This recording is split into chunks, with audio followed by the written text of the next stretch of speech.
Outcome 21 is about records, and it's looking at records management for patient records as well as practice records around premises, equipment, etc.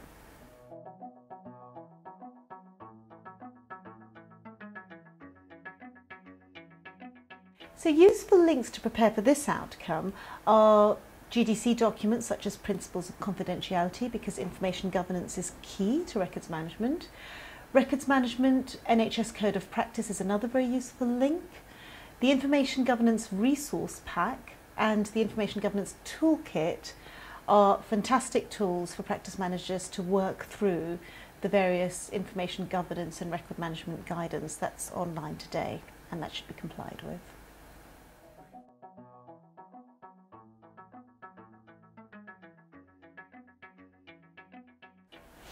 Well, the first thing the practice manager needs to do is just document the physical and electronic record storage and management systems that are already in place in the practice, and then to conduct a comprehensive audit of records, identify the gaps, and then implement systems to close those gaps.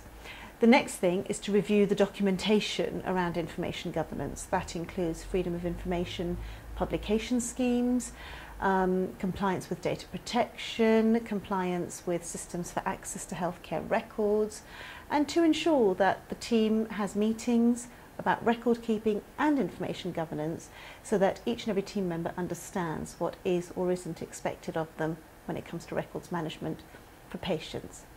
The other thing that the practice manager needs to do is develop a compliance manual in which to hold records about the practice. So for example, records for validation and testing for sterilisers, which are medical devices, need to be kept for 11 years.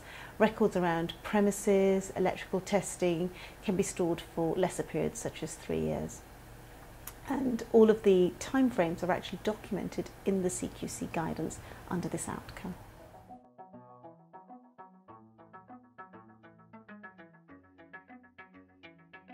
Our practice management manual for CQC will help you reorganise your existing quality assurance practice systems in 3 steps. First of all, use the A3 checklist for this outcome from the back of the manual to audit your compliance. This gap analysis helps you to identify actions that will improve outcomes for people who use your services, in other words, your patients. Then use the agenda from the front half of this manual to conduct a training session for your team. It includes an attendance record, and a training pack is available from our website.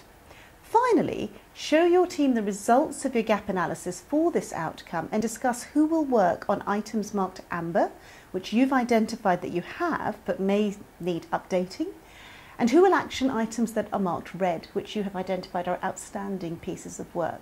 Examples might include a business continuity plan. Once you've decided which audits are required to measure, monitor and modify your systems, you're ready to record your agreed action plan at the bottom of the agenda and to set a time frame for completion. For efficiency, I'd suggest you give each team member a manual so that they have a personalised individual training record and an action plan to work from. This way they can concentrate on recording and completing the tasks delegated to them and demonstrate their involvement to a CQC assessor. As a practice manager, your copy will be the master audit plan for the whole practice, as well as your master training record, helping you to ensure the practice meets the outcomes in section 4 of the CQC guidance, which is suitability of staffing.